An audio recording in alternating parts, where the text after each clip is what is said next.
Welcome to the Guitar Channel. I am super happy to welcome you a new interview. I am with the one and only Chris Larkin at the Holy Grail Guitar Show. Chris Larkin, are you surviving day 2? I'm surviving day 2. My back hurts, but I'm surviving day 2 on a diet of coffee and coffee. Okay, just coffee. Coffee and coffee. No 2 coffees. No beer? No beer. Come on, tell the truth. Lots of white wine at night. Okay. But not in the day. Okay. And no beer. So before we talk about how you became a luthier and so on, you have to tell me, what was your first encounter with the guitar? What was your first guitar? Oh God, my first guitar was a nylon string classical guitar that cost me £5. It was second hand. It was very valuable. Second hand, £5 I was about 22 at the time, and I had no interest. I had lots of interest in music, but no interest in playing. But I met a colleague. I was teaching. I met a colleague who could play and needed a guitar player in his band. So he taught me 4 chords. I actually knew a minor, and that was the start of it. Okay. And so that was my first encounter with guitar, nylon string. In a fit of drunkenness later, a friend of mine thought the guitar was so good, he took a pair of scissors and cut all the strings off, so that nobody could play it. Okay. He was probably right.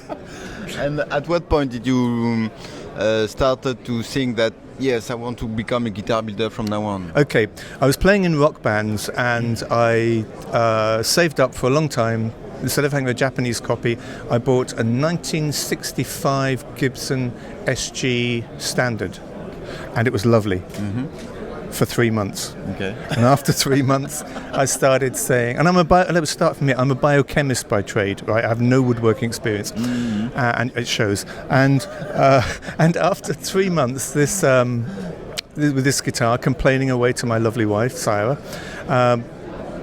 Say, this isn't right, this isn't in the right place, that switch is silly, and things like that. She said, why don't you shut up and make something better? And that was a challenge.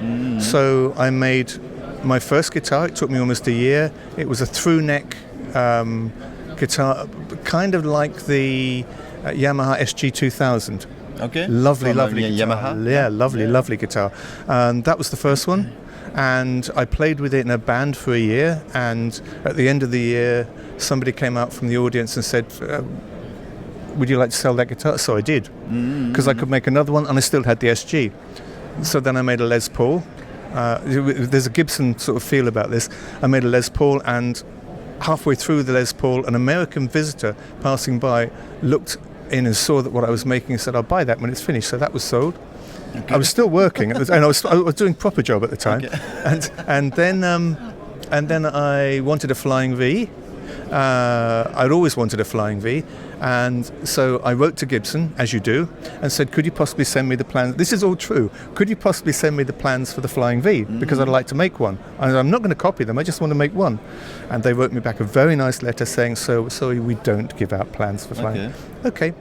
So I bought the book, which was by Sid Bishop, of the Gibson guitar book, and in it was a flat-on picture of a flying V, so I scaled it up from 10 centimetres up to full size, and I made a flying V, but with a through neck, which I sold. And years and years later, when I was established and in Frankfurt, I got to know David Lead, who was Gibson's manager for Europe, and I told David this story, and in the post to me 3 weeks later was the original copy of the original Gibson Flying V plans, which I never used, but it was a bit late then, but it was a great idea. So is that correct to say that you are completely self-taught then? Completely self-taught, and I don't know what I'm doing, never did, still don't. I've now made almost and still they keep on inviting you here at the Holy Grail. How come? Well, I don't think there's enough Irish guitar makers. I think they want to make it international. So I'm just lucky. Okay. So if there were more Irish guitar makers, I wouldn't get here. They'd have the good ones. You are just bringing the Irish credibility to the show, but no real guitar. In fact, no. There's nothing to do with guitars. No, it's just to have Irish people here.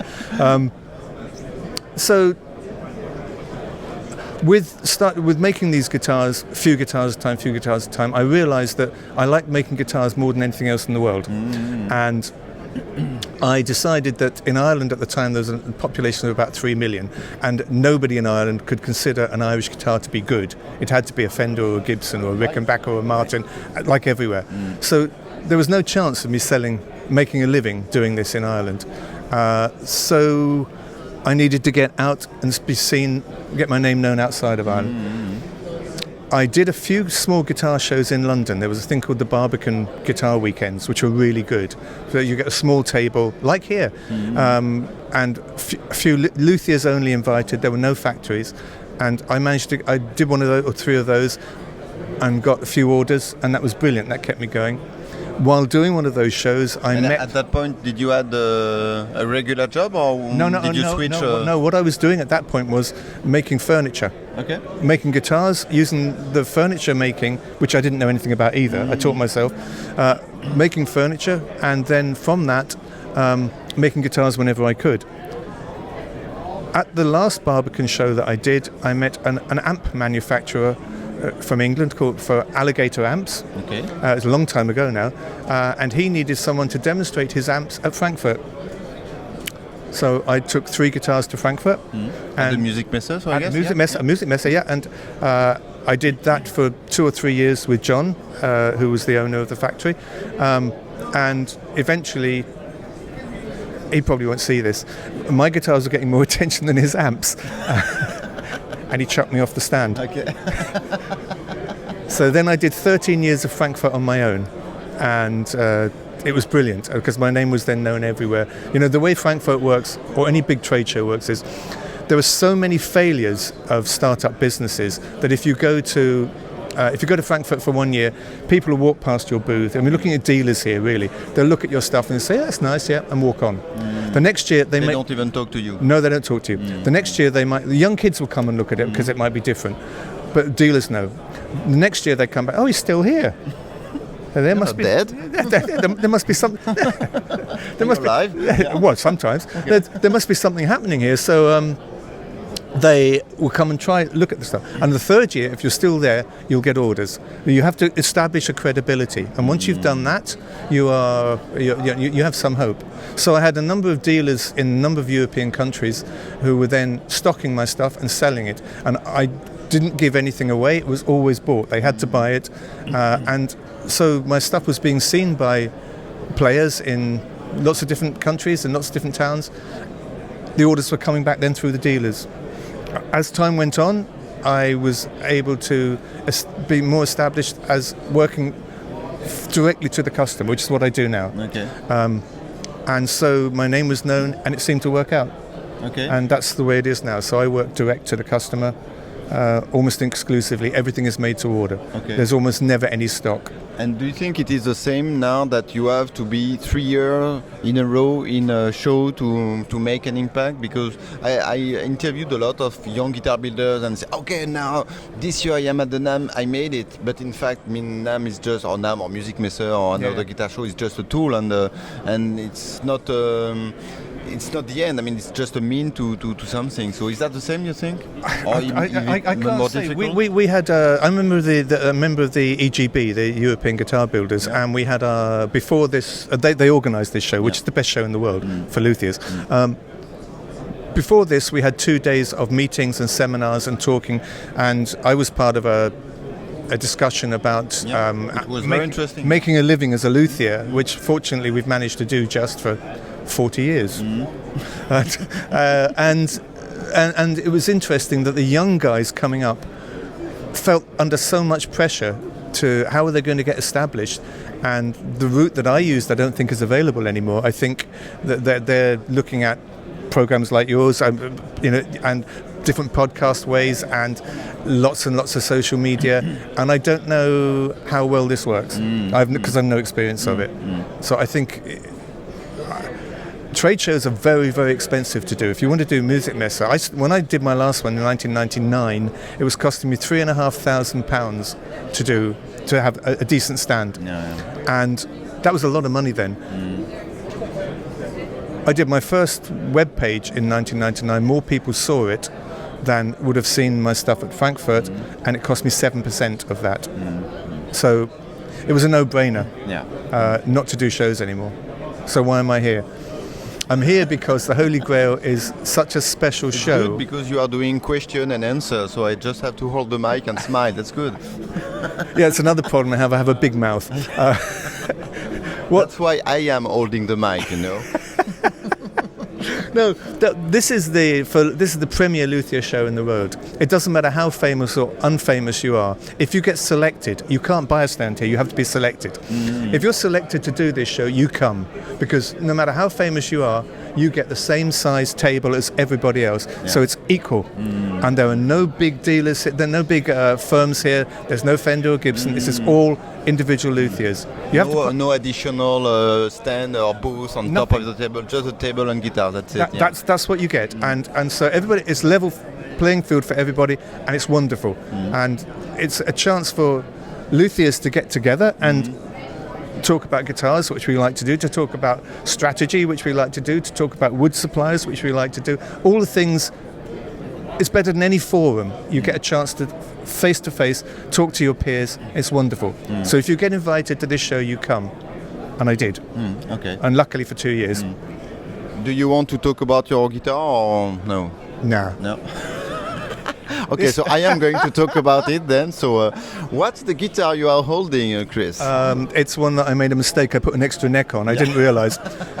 I always wanted to make a twin neck acoustic guitar. They're pretty unusual, and when I got invited this year to do the show again, I thought, what can I do that will blow their socks off? It's my chance. Because normally I say just work to order. So I said I'd like to make a twin neck. So this is your Holy Grail guitar? This is not only is it my Holy Grail guitar, if you can see, which you probably can't, inside here, in Irish, it says Holy Grail. Nice. So yes, it is it's my Holy Grail guitar. And it's made from the finest high-grown Swiss flamed maple. It is stunning stuff. I show you the back. It is absolutely stunning. It is truly beautiful. And it's a complete bugger to bend because it's got such figure in it. It doesn't like doing tight corners at all. So it was a real struggle to get it all sort of fairly flat and level. It's got twin necks, a 12 and a 6, at a slightly splayed angle.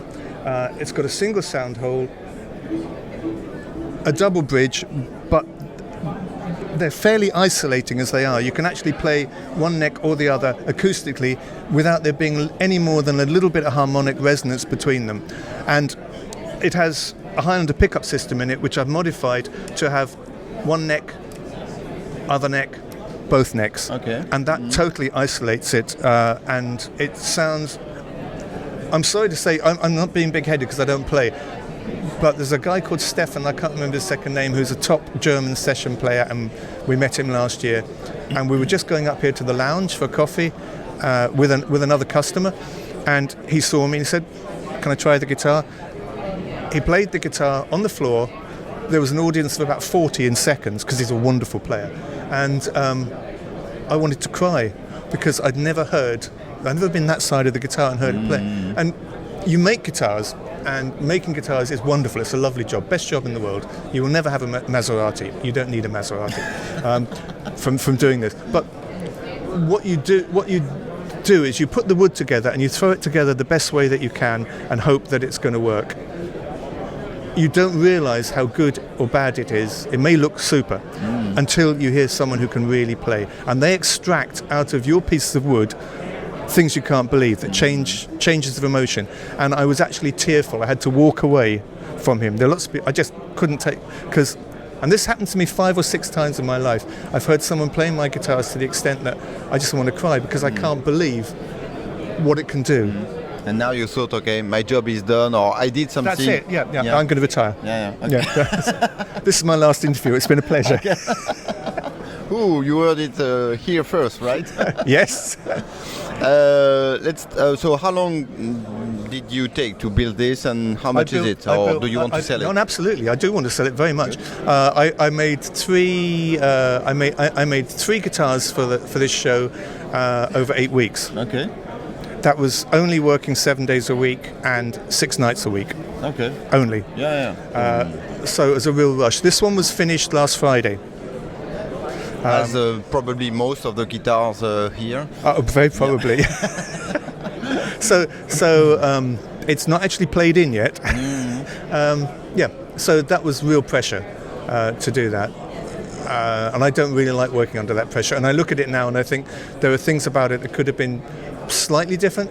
And the next one, and I'm definitely going to make another one, will be better. But everything should always be better. The next one should always be better. You should always strive to do that. And you are not mentioning the price? It's because you don't want to say? No, it's okay. Last year, you want another story? Last year, but I want the price too. Huh? You'll get it. Yeah, okay. But it'll take a little while. My wife and I were here last year and also my demonstrator here, Tanis, and his wife Bibit, and we were here last year, and we are actually on this stand here, right next to your office. I remember. And you were in my office. Yeah, no, you were in my stand, and we had a lovely booth. I stayed with it all the time. My wife at one stage went around and looked all the way around, and she came up to me and said, "Your guitars are the cheapest in the show. You have to put your prices up." And I said, "But I think it's a fair price, whatever." No, you have to put your prices up. Your wife is the boss, right? Absolutely, and rightly so, for nearly 50 years. And we know a lot of luthiers and their wives, and we've made great friends through the music business. My wife's a painter. We've got great friends through the art business. But we have people come and visit us in Ireland, and a lot of dealers, a lot of makers. And last summer we had Mike Vanden and Sylvia, who we've known for 30 years. He's one of the great archtop makers and mandolin makers. He lives in Scotland now. And we're sat at the dinner table. I'm here, Mike is there. We're talking about guitars. Sarah, my wife, is here. Sylvia, his wife, is there. They're talking about their husbands don't charge enough. Okay. This happened twice last summer with different couples. So this year, for the show, I had my prices sorted, and I had put them up a little bit. And I said to Sarah, "You price them." Okay. So my wife has priced these, and so this one, as is €5,950. Okay. Okay. There is actually much more work in doing this than building two guitars, and my normal acoustic range is from 2,950 up. But this is kind of special. Yeah, it looks special, that's for sure. And well, if you could have heard Stefan playing it, it is special. But that's because he's got magic fingers. It's not because of the guitar. No. I actually think he could pick up anything here and make it sound wonderful. That's the beauty of being a good player. I hate them. I hate talent. Don't you hate talent? Yeah, I hate that. Yes. Talent, horrible. Where can we find you on the internet and somewhere in Ireland? I have a website. Just Google Chris Larkin. It's a very good website, but it's about a year out of date because I don't have any time. I run it. I do everything. I don't have time to update it, but I need to very badly now. But it's a good website. There's probably 200 guitars on there. I've made nearly 800 now. So there's a lot of them out there. Website, I have a Facebook page. I have a Facebook personal page, a Facebook business page. What's the best way to reach you? Email me probably. And most of because I live in rural Ireland, a lot of my customers I never see. We talk to each other by email and work out specifications for guitars and everything else. It can take 6 or 8 weeks to do, over and back, until we're both satisfied completely, and we both have in writing exactly what it is we're going to make. Okay. So email is good. Chris@chrislarkinguitars.com will get me. That's it really. If you're in Ireland, we live in Kerry, on the west coast of Ireland. We say that we live on the beach. If you drink 8 pints of Guinness and you stand in my spray room, which is on the second floor, you can see New York. Nice. But it takes 8 If pints. you increase the drinking, you see San Francisco maybe? Easily. Yeah, okay. Easily, yeah. Nice spot. And possibly even Japan. Okay. But by then you'll have hell of a hangover. Okay. Coming back to the show, if you have, I don't know, to pick 1 to 3 builders here or that really impressed you, who would that be? Sorry, what impressed me there? Yeah, I don't know, 3 big surprises of this show.